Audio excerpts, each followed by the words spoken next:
Salve, paz e bem! Nosso papo formando discípulos missionários da nossa Arquidiocese de Vitória, de modo especial trabalhando esse documento do Vaticano II, Sacrosanto Concílio. Essa é a segunda parte, para quem não viu a primeira, vale a pena voltar. Essa parte introdutória, falamos da natureza da liturgia, a necessidade da reforma da liturgia, da aplicação desta em todos os lugares.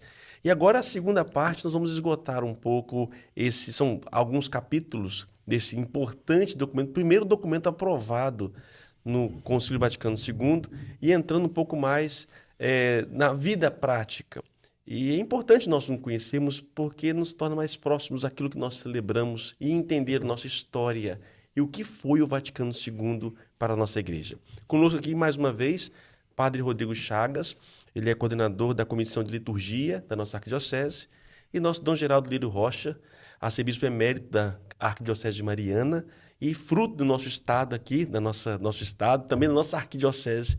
Uma alegria muito grande tê-lo conosco, um poço de conhecimento, de humildade também, que fez parte desse processo, dessa reforma litúrgica, e ainda é uma grande referência litúrgica para o nosso país. É uma alegria muito grande, sabe, Dom Geraldo? Poder partilhar dos seus conhecimentos aqui conosco. Um privilégio muito grande. Privilégio muito grande, né, Rodrigo? Com certeza. Se fosse só nós dois, seria muito pouco, né? Não ia sair isso tudo, né? Imagina. Muito obrigado. Isso é a gentileza e o coração bom de vocês. Que isso. Então, a primeira parte nós introduzimos muito bem sobre a liturgia, falamos bastante.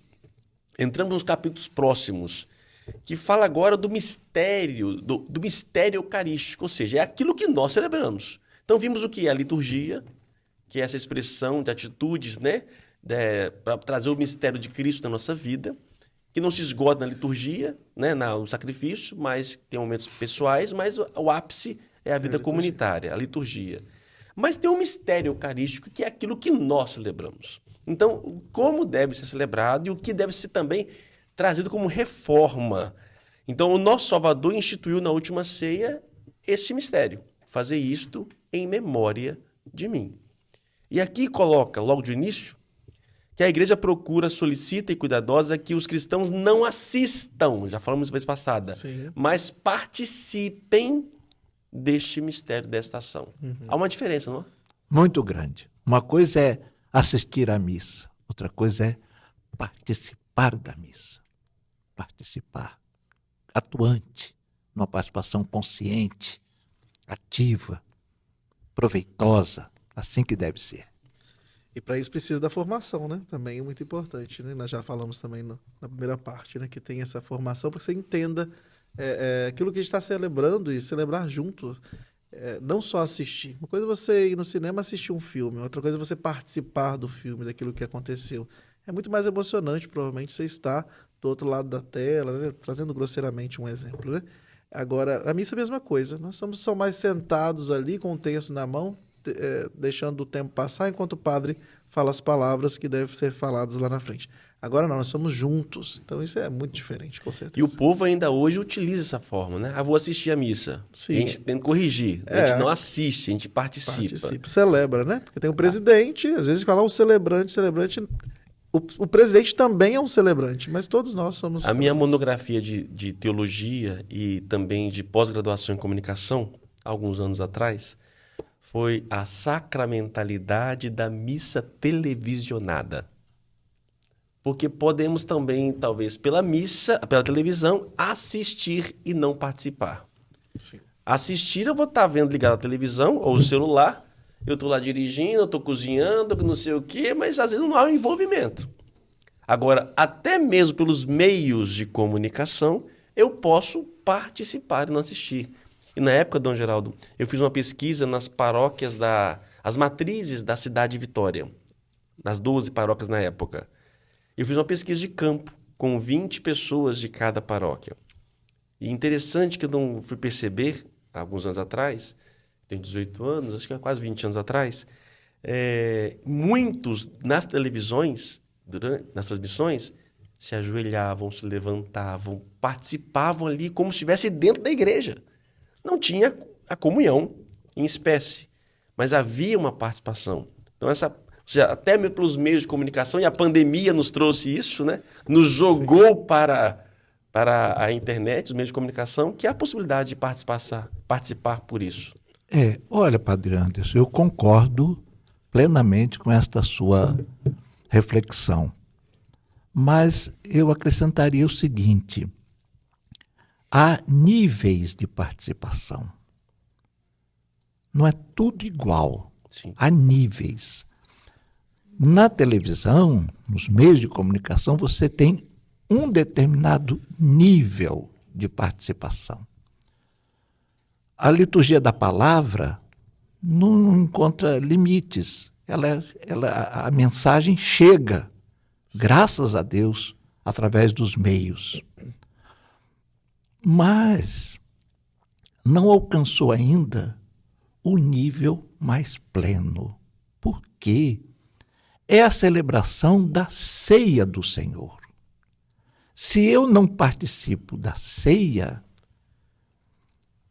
eu participei de certa forma, mas ainda não chegou à participação mais plena, que é presencial. Não tem como participar de um jantar, não tem como participar de uma ceia sem não poder comer, sem se fazer presente ao local onde se realiza o ato.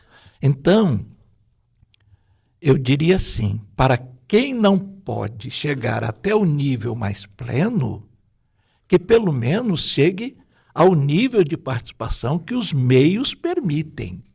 Eu não esvaziaria esse sentido da participação, porém, deixando sempre digamos, dando ênfase à forma mais plena de participação, que consiste em participar da ceia do Senhor, legal, comendo exemplo, pão e bebendo do cálice da salvação. Coisa legal, por exemplo, para os nossos enfermos, né, que são visitados pelos ministros de Eucaristia, que levam a Eucaristia, então eles participam ali da Santa Missa, pela televisão, pela rádio, enfim, mas depois recebem também a Eucaristia. Não da mesma forma, mas também estão na presença do Senhor. Mas é importante levar, né, a palavra de Deus para a casa do povo. Deixa eu polemizar aqui.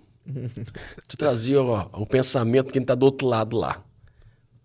Dom, eu estou celebrando um padre e tem do outro lado, pela rádio, pela televisão, pela internet, põe a sua água aí em casa. Eu vou abençoar. Esta água está abençoada? Eu não sei. Eu não sei dar a resposta. Não, porque onde eu quero chegar? Eu não sei dar a resposta. Olha, por que eu não sei dar a resposta? Porque a presença física nunca é plenamente substituída pela imagem. A imagem permite uma certa presença.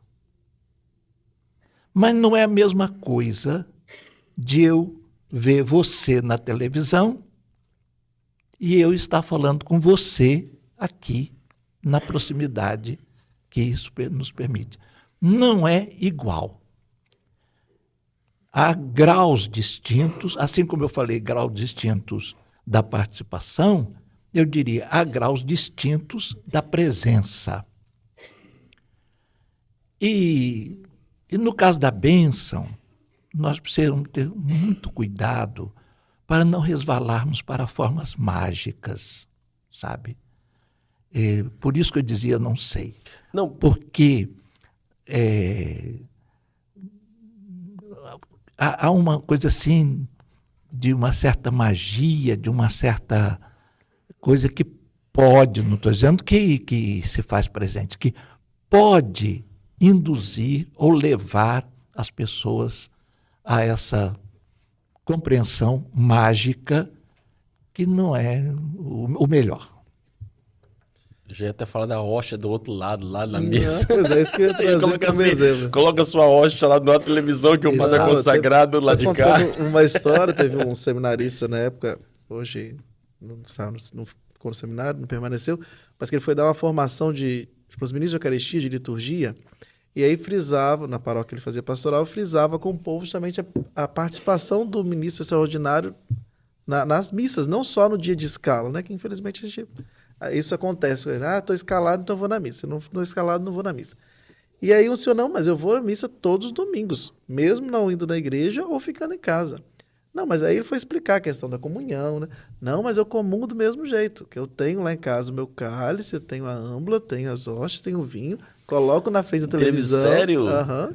Ele acha que... Ele achava que estava sendo consagrado também ali, ele comungava em casa, né?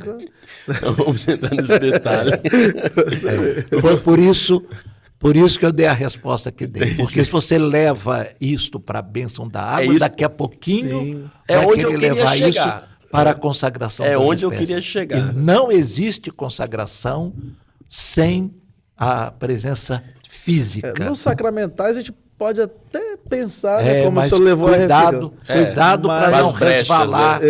não resvalar dos sacramentos. sacramentais para os sacramentos. Sim, exatamente, que é muito... Para a reforma, então, do mistério eucarístico, aqui vai mostrando, então, algumas questões que devem ser modificadas. O ritual da missa seja revisto, para facilitar a participação dos fiéis.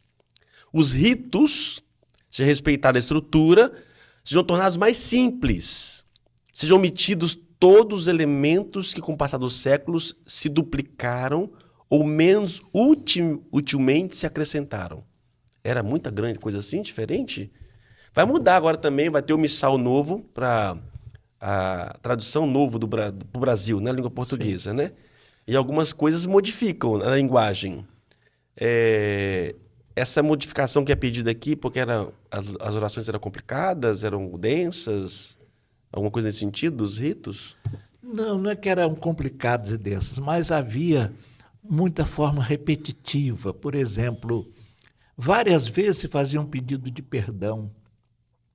Ao iniciar a missa, tinha um salmo penitencial, rezava-se o confesso a Deus Todo-Poderoso, depois vinha outra vez, depois antes da comunhão outra vez. Então, essa repetição é que foi, vamos usar assim um termo mais simples, né? Enxugada no ritual atual. Agora, com relação ao missal, permitam que eu diga isso. Não é um novo missal, é uma revisão da tradução da terceira edição do Missal Romano, para aproximar ao máximo a tradução brasileira do texto latino. Entendeu? Porque, às vezes, o tradutor traduziu com certa liberdade e não foi assim literalmente. Então, o grande trabalho que foi feito foi conferir texto por texto do atual missal com o texto do missal latino, para ver se está em plena coincidência ou se a tradução foi feita um pouco livre. É para ajustar a tradução. Continua aqui, então, abram-se largamente os tesouros da Bíblia, que a gente falou lá, né? Sim. Que às vezes não era tão em língua vernácula, dentro de certo número de anos. A homilia, que seja feita a homilia de modo especial nas festividades nos domingos. Não se tinha homilia, não, gente? Era um sermão. Tinha sermão. Tá lá, o povo não sabe o que é isso. Qual a diferença de sermão para homilia? Homilia parte dos textos bíblicos, do mistério celebrado e leva para a vida. São os elementos que caracterizam a homilia. O sermão não. O sermão é um tema religioso que você aborda com uma liberdade maior, não é? Então, um aniversário, um jubileu, chama alguém para fazer um sermão. Então, o tema é religioso, mas não tem assim, essa ligação entre o texto proclamado, o mistério celebrado e a vida das pessoas e da comunidade. Isso é próprio essa palavra homilia, né, que significa conversa familiar, né? Então vai trazer um pouco mais próximo da Sagrada Escritura, né? Para trazer e vai refletir sobre justamente o que foi celebrado ali naquele dia. Já o sermão não, o sermão é uma coisa mais ampla. Não precisa necessariamente falar daquilo que foi falado, que foi lido na liturgia da palavra. Ainda no mistério litúrgico, eucarístico, recomenda-se vivamente aquela mais perfeita participação na missa. E recebam o sacramento, o sacrifício do corpo do Senhor, que fala da comunhão sobre as duas espécies. Quem comunga só o pão consagrado recebe corpo, sangue, alma e divindade de Jesus Cristo.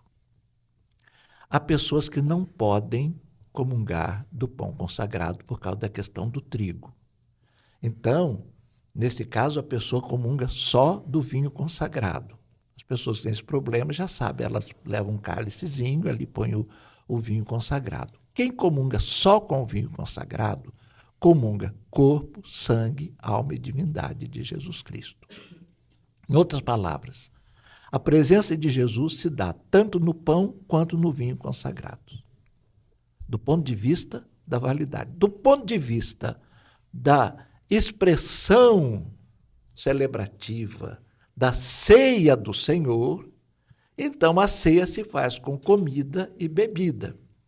Por isso, para enfatizar mais o simbolismo da Eucaristia, em situações, né, determinadas, todos podem ter acesso à comunhão sobre as duas espécies, dependendo das situações concretas e dependendo também das possibilidades concretas de se efetivar, não é? Aqui na Arquidiocese, durante um tempo, Dom Luís permitiu, né? Sim. Que pudesse ter... Mas colocou também algumas normas, né? Tinha que ter a mesinha de comunhão, tinha que ter várias coisas. Hoje já ficou uma forma mais livre, né? Acabou, não sei se foi para frente isso em algumas paróquias, continua presente ou não. Alguns padres, depois da pandemia, inclusive me perguntaram se podia voltar. Tem uma paróquia ou outra que ainda serve dessa forma, mas a grande maioria é só em uma espécie, né? Eu acho, isso é um parecer meu, que sempre que for possível, se deve dar a comunhão sobre as duas espécies, por causa da riqueza do sinal sacramental. É participação na ceia do Senhor, pão e vinho. Não se faz a ceia só com vinho.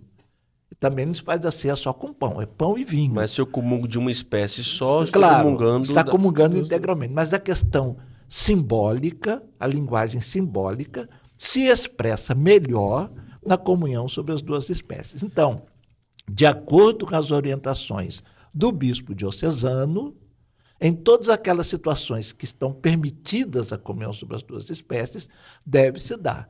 No próprio missal, aparece lá a lista de ocasiões em que pode ser dada a comunhão sobre as duas espécies. Além desta lista, o bispo diocesano pode acrescentar mais tudo aquilo que achar que deve acrescentar. Então, acho que, passada a pandemia, nós deveríamos recuperar aquilo que já estava previsto. Por que eu vou limitar? Se aquilo está sendo concedido, por que eu não vou aplicar? Não é? Não posso aplicar por minha conta. Mas se está facultado que possa, então por que não? Eu acho que se pode, então façamos. Onde não pode, então não façamos. De acordo com as orientações do bispo diocesano. E outra bomba aqui, no caso do mistério litúrgico, que é a concelebração. Não existia concelebração. O que é concelebração? Quando dois ou mais padres estão reunidos, um preside e outros ali concelebrando junto. Isso não era possível, né, Dom? Por isso que havia nas igrejas antigas vários altares que cada um fazia sua celebração. Só existia numa situação. Na ordenação sacerdotal, a primeira missa era na ordenação. Isso. Porque o neo-sacerdote Sim. concelebrava com o bispo ordenante. Mas era o único caso no rito latino. No Oriente, não. Então, se na ordenação é permitido e é previsto, por que não ampliar para outras situações também? E aí foi o que o concílio fez. até recomendando a concelebração. Por quê? Porque todos, pelo sacramento da ordem, agem ali em nome de Cristo, no lugar de Cristo, fazendo as vezes de Cristo, na pessoa de Cristo. Quem celebra é Jesus Cristo, na pessoa do seu ministro. Não é? O ministro age na pessoa de Cristo. Então, como todos receberam o mesmo sacramento, todos podem, o sacramento da ordem, concelebrar a Eucaristia. Não são, se tem 50 padres concelebrando, não são 50 missas que estão sendo rezadas. É uma missa só, concelebrada por todos que, pela graça do sacramento da ordem, atuam em nome de Cristo. Não consigo imaginar nossa igreja antes. Imagina, né? Imagina cada um celebrando num canto, Rodrigo. Não ia dar certo, não, né? Hoje, por exemplo, às vezes nas nossas missas tem muitos padres. Na minha ordenação tinha mais de 100 padres, olha que foi na pandemia.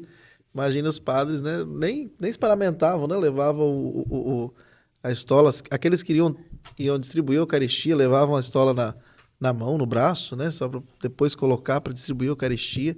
Hoje não, hoje estamos juntos, né? Todo o presbitério junto com o seu bispo. Inclusive, Santo Agostinho defendia isso, né? Que sempre o presbitério estivesse junto com o seu bispo para celebrar, para estar juntos, né? E não consigo nem imaginar como seria antes as nossas missas diocesanas, nossos momentos juntos, até nas paróquias mesmo, quando convidamos padres para vir celebrar a festa dos nossos padroeiros, que estamos juntos ali, unidos no mesmo objetivo. Acho que foi um passo muito grande também que o concílio deu com a concelebração, com os padres estarem unidos, juntos no mesmo presbitério. No outro capítulo, falar dos sacramentais, né? Dos sacramentais, de um modo especial. O que é o sacramento e o que é sacramental?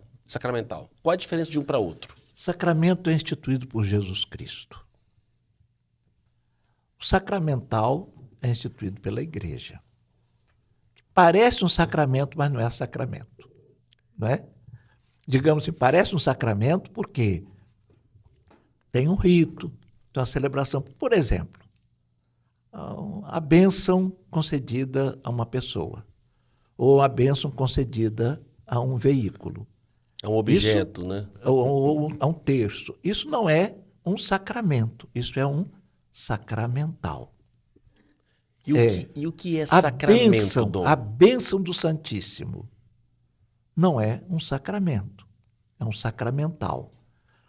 O sacramento é sempre um gesto de Cristo e da Igreja e que produz o efeito na vida do fiel que o recebe na fé.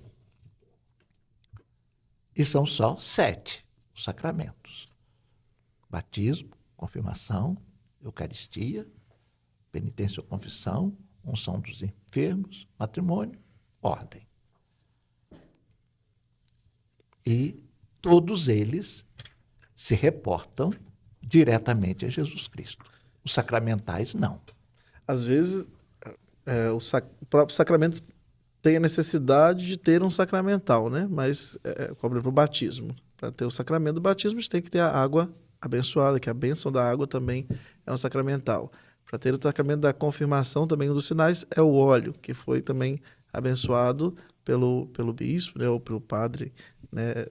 Na verdade, a crisma não, para o batismo, que o padre pode abençoar também o óleo. Mas não necessariamente, né? Precisa, mas o maior é o sacramento. Sacramental. E aí outro passo muito importante, que foi dado aqui a partir dos sacramentais, é a possibilidade também dos ministros leigos estarem celebrando esses sacramentais, né? Como a exéquia, por exemplo. A celebração da exéquia não é um sacramento, mas é um sacramental. Hoje nós podemos lá ter a Dona Maria, o seu Zé, celebrando as exéquias do seu ente querido ou de alguém da comunidade, graças ao Concílio Vaticano II também. Catecumenato, uma restauração do catecumenato, reveja o rito do batismo das crianças e adaptar-se, né, à sua real condição. Acho que aqui tranquilo. Uma questão que muda aqui, a unção dos enfermos. que antes era a extrema unção, que também, e melhor, pode ser chamada de unção dos enfermos. Não é um sacramento só dos que estão no fim da vida. Então, há uma modificação aqui do nome, né? Que ainda muitos falam extrema unção. Às vezes tem até medo, né? Às vezes quando nós vamos fazer visita em hospitais ou na casa do povo, chamou o padre, mas eu não pedi para chamar o padre, mas eu não vou morrer. Mas na verdade não é isso, né? É para fortalecer o sacramento, para fortalecer você na fé e inclusive preparar, tanto para, se for o caso da morte, né, da Páscoa, ou se for o caso de permanecer também aqui conosco, né? E aqui fala mais ainda de revisão dos ritos da ordenação, revisão do rito do matrimônio e revisão de alguns sacramentais. Ou seja, começa pelo mistério eucarístico e, a partir disso, faz uma revisão também dos sacramentos e demais sacramentos e sacramentais. Aí é tranquilo, né? Não modifica muita coisa assim na vida prática. E aí entramos no ofício divino. O ofício divino. O que é o ofício divino? Também chamado de liturgia das horas. Havia um costume no judaísmo de marcar alguns momentos do dia, interrompendo os trabalhos para um momento de oração, especialmente nestas horas, ao amanhecer, às 9 horas, ao meio-dia, às 3 da tarde e ao anoitecer. É uma herança que vem do judaísmo que foi muito desenvolvida pelos monges já na antiguidade cristã. E, sobretudo no tempo de São Bento tinha como lema trabalha e ore. Oração e trabalho. Ora et labora. E então, eles, para garantir este ora et labora, interrompiam os trabalhos, nestas horas a que me referi, para rezar o ofício divino, que é, sobretudo, composto de salmos e textos bíblicos. E então, o concílio propõe que se reveja a estrutura da oração do ofício divino, da liturgia das horas, e recomenda até que ele seja mais difundido e até os cristãos leigos e leigas possam participar também, porque os ministros ordenados e as ordens contemplativas, todos tinham isso como uma obrigação. Uma obrigação. Então, o concílio vai fazer isso mais uma recomendação muito veemente, abrindo as portas para, como eu disse, que os leigos também participem e rezem. E aí, o concílio estabelece os critérios para a revisão desta liturgia das horas. Isso é interessante, como ele falou, que nos mosteiros, nos conventos, na própria ordenação, no rito de ordenação, né, na ordenação diaconal, o candidato ele promete à igreja que vai estar rezando essa liturgia, né, fielmente todos os dias. Então é muito importante essa oração da igreja, que realmente, como o Dom Geraldo falou, uma oração antiga, nós herdamos lá dos judeus, mas sempre foi um pouco complicado para o povo, né? Antes que não tinha como o povo ler os salmos, às vezes pela questão mesmo que não tinha leitura, né? Então se inventou, inclusive, outras formas de estar colocando em prática isso aí, né? Como recitação de 150 Pai Nosso, depois de 150 Ave Marias, que veio o nosso terço, né? Que eram 150 salmos que deveriam ser rezados nessa liturgia das horas. Mas ainda é muito vivo. No Brasil, nós tivemos a tentativa de popularizar o ofício divino com o ofício divino das comunidades, né? Que foi uma forma que chegou até o Brasil, de uma forma mais popular, da recitação desses salmos também. E aqui também fala da língua, né? Também do ofício divino, que pode ser também colocado a língua vernácula. Era tudo em latim. Tudo em latim. Era tudo em latim. A As aulas também? As aulas também eram em latim. Sério? É. Latim era uma língua... Na universidade onde Era eu uma língua estudei, viva, no sentido que se falava abertamente, se falava, ou somente era nas celebrações? nunca se concordou que o latim fosse considerado a língua morta, porque a igreja sempre usou o latim. Sim. Então, na universidade onde eu estudei, em Roma, na Gregoriana, as aulas eram em latim, os avisos eram em latim, as provas escritas eram em latim, as provas orais eram em latim, era tudo em latim. Claro que depois do concílio, aí começou a mudar isso. Mas em outros seminários também, os textos eram todos em latim, na filosofia e na teologia. E não é fácil latim não, viu, Não, gente? pois é, imagina. Latim não é fácil. Eu estudei em Roma um pouco mais lá, as declinações, gravar aquilo tudo não é fácil, não. Se nosso português é complicado e Sim. complexo, latim, misericórdia. Mas a gente começava a estudar muito criança. Esse é o diferencial. Eu tinha 12 anos quando eu comecei a aprender latim. No seminário, e o latim era ensinado nas escolas também, não no curso primário, mas no que era chamado o curso ginasial, como era chamado na época, as quatro, da quinta série em diante, né? Então, havia aula de latim. Então, essas coisas aprendidas como criança era mais fácil. Aprender as declinações era mais fácil como criança do que depois como adulto, né? Caminhamos mais à frente, estamos aí refletindo esse decreto, né? O documento do Concílio Vaticano II, o Sacrosanto Concílio, é o primeiro documento aprovado e que vem fazer uma reforma litúrgica central. E entramos agora no capítulo 5, que é o ano litúrgico. Falando, uma coisa que eu não sabia que o senhor colocou aqui, que esses anos A, B e C vêm do Vaticano II. Para mim já tinha um histórico, já um pouco. Até o ano litúrgico que nós celebramos hoje, né? Datas de comemorativas de Dia de Santos mudaram vários, né? Com a reforma litúrgica também. E aqui começa a falar da questão do domingo, né? Da prerrogativa do domingo. A revalorização do domingo. A igreja celebra cada 8º dia o mistério pascal, naquele que se chama justamente o dia do Senhor ou o domingo, que é muito presente na vida das pessoas hoje ainda, mas esse homem moderno de hoje, Dom, eles estão substituindo muito facilmente, né? O domingo, você não participa, não vou durante a semana, ou se eu vou... Às vezes trabalha por escala. Antes o povo, né? se faltava um domingo, tinha que confessar para comungar. Antes não, continua. Não, mas tô falando na prática. Tô falando na prática. Assim. Na prática. Hoje as pessoas são raramente que vão confessar porque faltou a missa no domingo. Elas continuam, né? Faltam 2, 3, 4 domingos e quando aparecem na igreja estão comungando. Essa é uma lacuna que acabou abrindo, né? Pois é, o domingo é a primeira festa estabelecida no cristianismo. Já no período apostólico.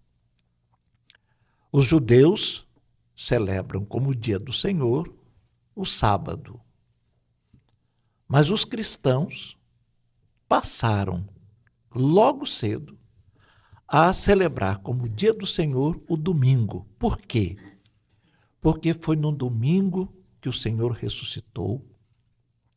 As aparições do ressuscitado são relatadas nos evangelhos, sempre são no domingo. A vinda do Espírito Santo se faz no domingo. Então, passa o dia do Senhor, e domingo significa exatamente isto, dia do Senhor, para o primeiro dia da semana. Então, o domingo, a gente às vezes deseja bom final de semana, né? Como se a segunda-feira é que fosse o segundo dia. O primeiro dia da semana fosse segunda, não. O primeiro é domingo. Tanto é que o nome é segunda, né? É segunda-feira. A primeira-feira é o domingo.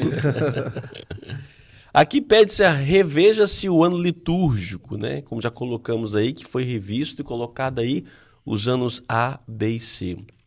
Foi formado, então, Dom, uma comissão para poder criar esses livros aí, essa liturgia para cada dia? Foi no pós, então, aqui? ano A, B e C não é propriamente, não altera a organização do ano litúrgico. Altera a distribuição dos Sim, dos textos, livros. Sim, desculpa, dos é verdade. textos a serem proclamados na celebração Sim. eucarística. Então, o que faz o concílio é enfatizar a estrutura do ano litúrgico. Primeira festa é o dia do Senhor, o domingo. Depois, também já na antiguidade cristã, um domingo se torna, por excelência, o dia de comemorar a ressurreição, é o domingo da Páscoa. E aí nasce, aos poucos, o que nós chamamos de tríduo pascal. Jesus ressuscitou no domingo, mas ele morreu na sexta-feira. Então, mas antes, na quinta-feira, ele celebrou a última ceia. Então, foi recuando assim, digamos, no tempo e estruturando o ciclo pascal que se prepara com a quaresma e se prolonga até o Pentecostes. Por analogia, se criou o ciclo do Natal. Um dia vai ser escolhido para comemorar o nascimento de Jesus. Que dia foi que Jesus nasceu? Não há documento nenhum que revele. Então, os romanos celebravam no dia 25 de dezembro a festa do Sol, o nascimento do Sol. E os cristãos, então, cristianizaram esta festa. O Sol verdadeiro é Jesus Cristo, luz que ilumina todo ser humano que vem a esse mundo. Então, enquanto os pagãos comemoravam o nascimento do Sol, os cristãos em Roma comemoravam o nascimento de Cristo. Isso, então, se difundiu pelo Império Romano. E assim como a Páscoa é preparada pela Quaresma, o Natal, então, começou a ser preparado pelo Advento. E assim como a Páscoa se prolonga até o Pentecostes, o tempo do Natal se prolonga até a Epifania. Então, aí estão os dois núcleos que estabelecem a organização do ano litúrgico. E o concílio, então, recomenda que esses elementos sejam revalorizados, redescobertos, e o ano litúrgico ganhe a expressão, porque às vezes ficava mais nas devoções populares do que na celebração do mistério na Sagrada Liturgia. E é interessante também que aí foi acrescentado o que nós chamamos hoje de tempo comum, né? Não existia o tempo comum antes. O que se tinha? Os domingos após a Epifania, que é o que nós chamamos de primeira parte do tempo comum, e depois os domingos após Pentecostes, que é essa segunda parte do tempo comum que nós estamos vivendo agora, né? Não existe isso aí. E a questão da valorização do domingo, como o Dom falava, foi pensando depois o tríduo pascal. Mas mesmo celebrando na Sexta-feira Santa o tríduo pascal, a Paixão do Senhor, se via a importância de celebrar também a Paixão do Senhor num domingo, de tão importante que é domingo. Então, por isso que foi colocado Domingo de Ramos e da Paixão do Senhor. Porque celebramos já num domingo, celebramos o Domingo de Ramos, o Domingo da Paixão do Senhor, e depois voltamos a celebrar na sexta-feira também. Isso é importantíssimo. Isso não tinha, no caso? O tempo comum, por exemplo, não tinha. Não. Aí, os dois núcleos, mais perto, Natal e Páscoa. Então, e nesse tempo aí, entre uma coisa e outra, aí vem chamar de tempo comum. Em vez de chamar domingo após Pentecostes, é domingo do tempo comum. É o tempo comum. Comum não no sentido de, é uma coisa comum, ordinária, não vale nada. Não. Não é o específico. Não é o festivo. O festivo é o tema comum, específico, quer dizer, é o dia a dia. Isso, aí lá nós celebramos a nossa vida, os padroeiros, né? Enfim, a vida da comunidade, Jesus vai nos catequizando com o evangelho, né? Então, mas antes era assim, né? Primeiro domingo após Pentecostes, segundo domingo após Pentecostes, assim ainda, né? Interessante. Beleza. Estamos caminhando para o fim do nosso bate-papo, formando discípulos missionários a partir da Sacrosanto Concílio, documento importante do Vaticano II. E entramos num tópico bem polêmico, outra polêmica para os dias de hoje. Não somente no tempo presente lá, há 60 anos, mas também hoje, que é a música sacra. Então, assim, na liturgia também temos música, temos músicos. E como dar essa reforma litúrgica para o Vaticano II e como adaptar hoje, que é uma polêmica, né? Sim. Hoje é um problema sério, né? Para algumas pessoas ainda, se bate palma, se não bate palma, se usa véu, se não usa véu, se toca, não toca bateria, não toca bateria, o que pode, se é o órgão, se é a música, qual é a música sacra. Vamos entrar um pouco nesse mundo da música, como era antes e como mudou depois, Dom.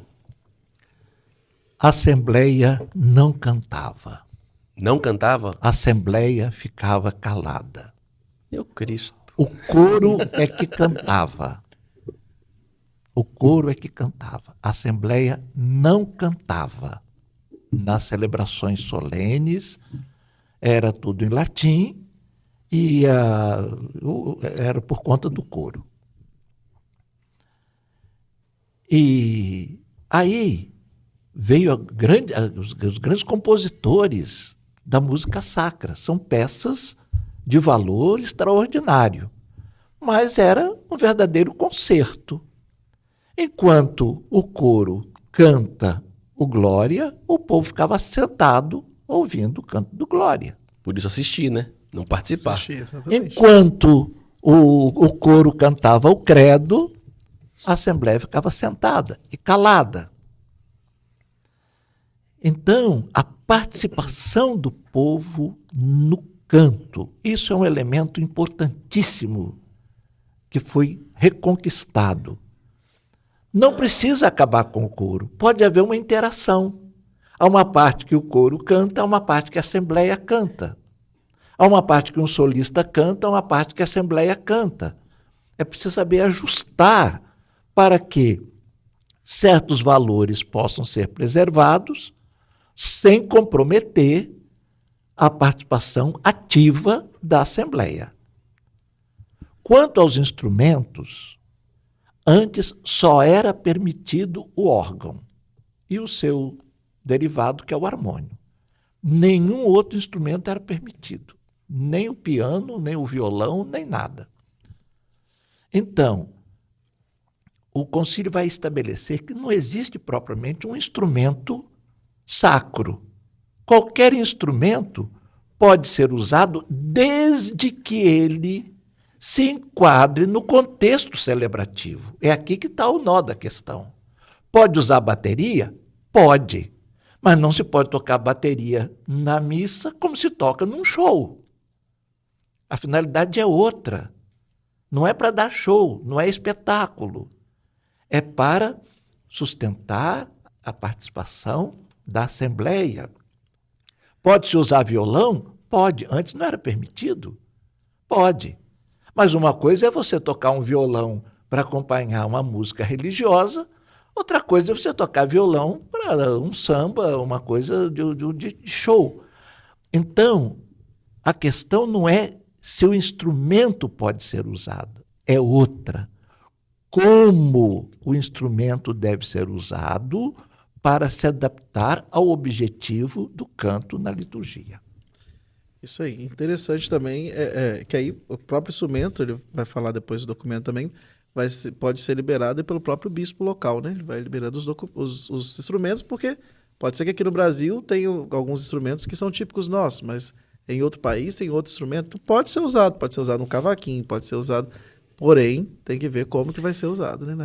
Corroborando, né? No culto divino podem ser utilizados outros instrumentos, segundo o parecer e consentimento da autoridade territorial competente. Sim, que é o bispo. Contanto que esses instrumentos sejam adequados ao uso sacro, ou possam a ele se adaptar, né? Então isso... Exatamente. Sim. Porém, o canto gregoriano, ele foi durante muito tempo, e na verdade, até hoje, o canto por excelência da liturgia, né? Então, continuou. Porém, se abre essa possibilidade de trazer para a realidade do povo ali, né? Um instrumento que o povo consiga estar junto, cantando a liturgia, não na liturgia, né? Como às vezes nós usamos essa expressão. Estar junto na liturgia, participar também na hora do canto. Isso é muito importante também.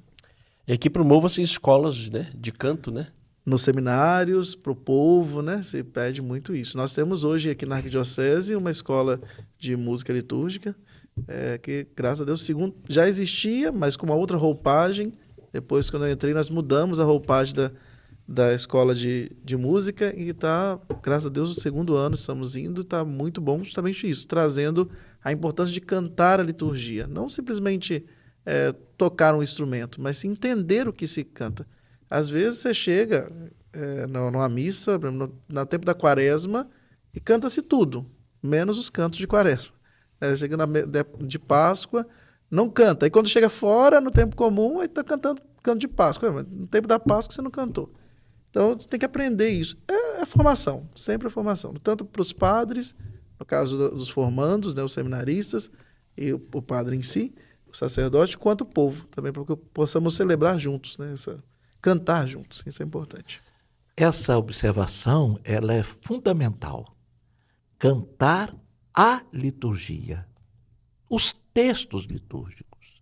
E nisto a CNBB oferece uma riqueza extraordinária. O inário da CNBB oferece repertório musical para o ano todo. E precisaria ter uma divulgação maior, porque o inário da CNBB busca exatamente concretizar isto, para que se cante a liturgia, os textos litúrgicos, e não apenas que se cante na liturgia aquilo que às vezes nem compete ou nem se coaduna com o que está sendo celebrado. Isso, e principalmente as partes fixas, né, da missa, que são as orações, são as partes que são o rito, né, um glória, o perdão, o ato penitencial no caso, né, o santo, o cordeiro, que sejam realmente os textos litúrgicos, né, aquele texto que está no missal, é aquilo ali que nós temos que rezar. Às vezes a gente escuta uns glórias aí que é tudo, menos o glória oficial, né? Então, chega para quem está junto à liturgia, quem estuda um pouco mais, assim, está mais próximo, chega dói os ouvidos, né? Você escuta o canto que não é litúrgico. E para finalizar o nosso papo, nossa formação também, o documento termina falando sobre a arte sacra e as alfaias litúrgicas. Eu acho bonito aqui que a Santa Mãe Igreja amou sempre as artes liberais. Formou artistas e nunca deixou de procurar o contributo delas. Nossa igreja, a arte na história do cristianismo e da humanidade perpassa através da própria igreja, né? Do incentivo, essas belíssimas obras de arte que nós temos aí pelos museus e pelas igrejas pelo mundo afora. E a igreja sempre incentivou esse momento. Os nossos templos, né?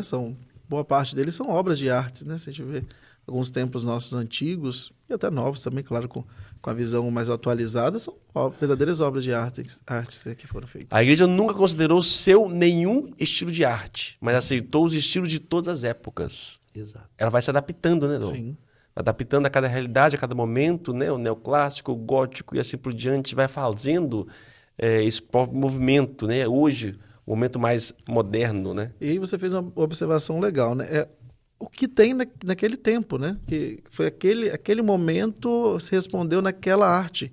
E nós perdemos muito com má interpretação, achando que assim, agora a partir do Concílio Vaticano II tem que esquecer tudo aquilo que foi vivido na igreja e tem que renovar tudo, principalmente na questão da arte. Vamos tirar as imagens todas, porque, claro, o concílio ele frisa que o Cristo é o centro, e de fato mas já tinha toda uma estrutura, toda uma história daquele templo, né, aquilo que estava ali, que trazia a história daquele povo, daquela comunidade, daquela paróquia. E, claro que nós não podemos fazer uma igreja de 100 anos atrás hoje. Hoje tem outro estilo. Mas a que tinha lá, a antiga, que a gente permaneça do jeito que estava, só adaptasse a questão artística. Você tocou no assunto, eu queria trazer a sua memória histórica, que eu acho que talvez seja uma chaga para muitas pessoas na implementação do Vaticano II no nosso território do Espírito Santo. Mantenha-se o uso de expor imagens nas igrejas à veneração dos fiéis. Seja, no entanto, em número comedido e na ordem devida, para que não causem admiração ao povo cristão, nem favoreçam devoções menos corretas. É o que o senhor acabou de falar, Padre Rodrigo. Agora, o que a gente ouve, sabendo um pouco da história, é que foi se tirando muitas imagens. Isso marcou profundamente muita gente. Como é que foi esse processo, se o senhor lembra aí, essa implementação? Você vê aí algumas igrejas históricas, você tem lá os nichos, e alguns nichos vazios que foram retirados um pouco meio abruptamente. A questão acho que vai um pouco mais a fundo.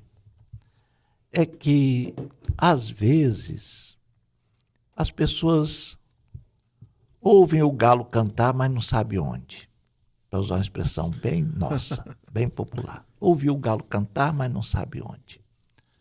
Então, por isso, às vezes, em nome do concílio, foram ditas coisas que o concílio nunca disse e foram feitas coisas que o concílio nunca mandou fazer. Então, há uma extrapolação toda vez que a pessoa, um pouco por sua própria livre iniciativa, realiza ações, às vezes bem intencionados, às vezes as pessoas estão até achando que estão interpretando o que disse o concílio, mas nunca foi aos textos.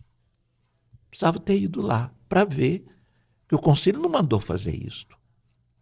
Foi feito em nome do concílio uma coisa que o concílio não mandou fazer. É uma precipitação.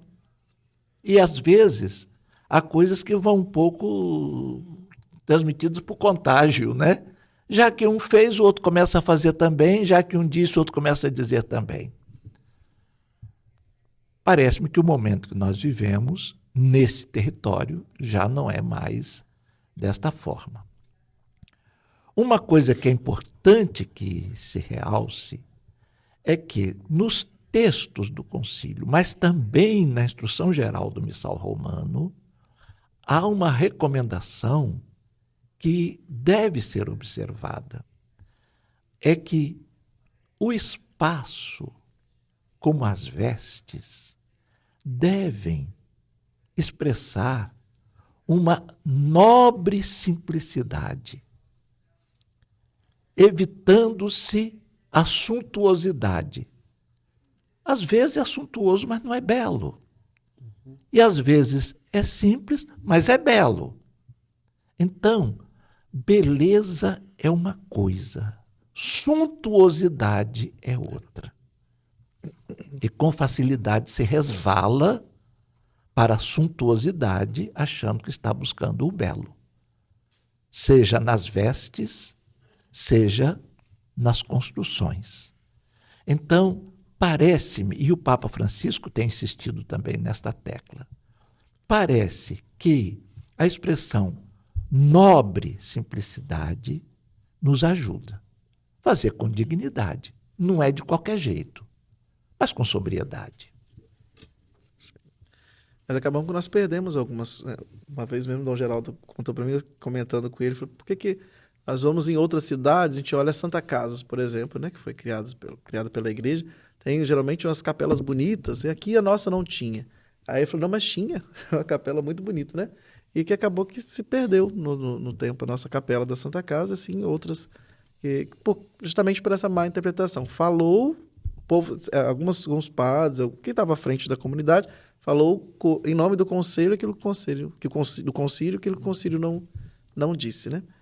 Mas hoje continuamos com a arte sacra do jeito que nós temos hoje, da forma moderna, e são igrejas belíssimas que estão sendo construídas no Brasil, né, no mundo inteiro, mas com a arte atual. Então aí nós vamos ver a partir daquilo que o concílio pediu, né, com essa nobre simplicidade que a gente possa fazer e mostrar Jesus a partir dessas obras de arte também, isso é importante. Dom, embora o senhor tenha colocado no programa passado, né, nossa primeira parte, que foi aprovado quase que unanimidade esse documento. São quantos documentos do Vaticano II? Eu não sei de cabeça, o senhor saberia dizer? Eu não lembro quantos. 4 são as constituições, né? Qual a diferença? As constituições trazem os elementos, digamos, fundamentais. A reflexão teológica, a fundamentação, digamos, bíblica. As constituições têm uma autoridade maior nesse sentido. São só 4. Então, sobre a igreja. Lumen Gentium. A Lumen Gentium. Sobre a liturgia, Sacrosanctum Concilium. Sobre a palavra de Deus, a Dei Dei Verbum. Verbum. Sobre divina revelação, né? A palavra sobre divina revelação, a Dei Verbum. E sobre Gaudium a et Spes. igreja no mundo atual, a Gaudium et Spes. Então, no Vaticano II, temos 4 constituições. Isso. Depois vem os decretos. Os decretos se atêm a aspectos mais detalhados. Os bispos, os presbíteros, a formação sacerdotal, os religiosos, a ação missionária da igreja, os meios de comunicação social, o ecumenismo, o laicato. É como, Então- é como um país, então, que tem a sua Constituição e aí tem depois a forma de aplicar a cada realidade que seja, né? Segmento, né? Então, a Constituição é para a nação inteira. E o decreto como algo mais específico, como o senhor colocou, né? As constituições são mais genéricas, os decretos são mais Específicos. específicos. E depois tem as declarações. As declarações Nem lembro sobre... também, não. Tem aqui um pouco. Declaração Dignitatis sobre a Humanae, dignidade humana, Adgentes... sobre a... Decreto. Não, isso aqui é Não, decreto. Adgentes é decreto, sobre a ação missionária da igreja. É verdade. Declaração Nostra Nostra Aetate. Aetate, É isso. Declaração Gravissimo Educationis. sobre a educação, sobre a liberdade de consciência. No caso, é o Então- específico do específico, né? Não, é que são assuntos que não são internos da igreja, então a igreja ela não tem como Gestar. o problema. Nós declaramos o quê? Nossa opinião A nossa sobre... visão, né, por enquanto isso. igreja. Isso. A declaração um anúncio de princípios e não de determinações práticas. Interessante. Isso é importante nós também sabermos, né, no dia a dia, na prática. Finalizando, esse documento realmente, essa Constituição mexeu com a igreja, mudou o rumo da igreja. E a gente volta lá, a questão do racha que houve depois, do Vaticano II, né, que infelizmente houve que o Bento XVI tenta trazer de volta, não é isto? O rito do Pio V e o rito do Paulo VI, que ainda é motivo aí de dificuldade para algumas pessoas. Que Bento XVI disse que não foi abolido. Ele traz de volta, né, entre aspas, a possibilidade e que é legislado. Mas ainda hoje há esse movimento, Dom. Como é que o senhor vê? Como é que os senhores veem essa questão no mundo de hoje? Terminado o Concílio de Trento, foi publicado o Missal Romano, sob a autoridade do Papa São Pio V. Terminado o Concílio Vaticano II, foi publicado o Missal Romano, sob a autoridade do Papa São Paulo VI. Foi um trabalho longo, foi constituída uma comissão que trabalhou com muitos especialistas, e o trabalho foi acompanhado pessoalmente pelo Papa Paulo VI. Os textos que estão nos arquivos do Vaticano trazem as alterações, as modificações, os acréscimos feitos de próprio punho do Papa Paulo VI. Então, não foi só sob a sua autoridade, assim de modo geral, foi com o seu profundo conhecimento e a sua participação, e então expressava de fato o que ele propunha para a igreja. A mesma autoridade que tem Paulo VI é que tem Pio V. É a mesma. Por que lá aceita e aqui não aceita? Então, o que está em jogo não é simplesmente uma questão de rubrica. O Papa Francisco chama atenção para isto.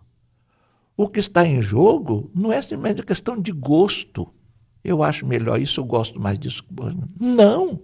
O que está por trás é uma questão eclesiológica muito séria.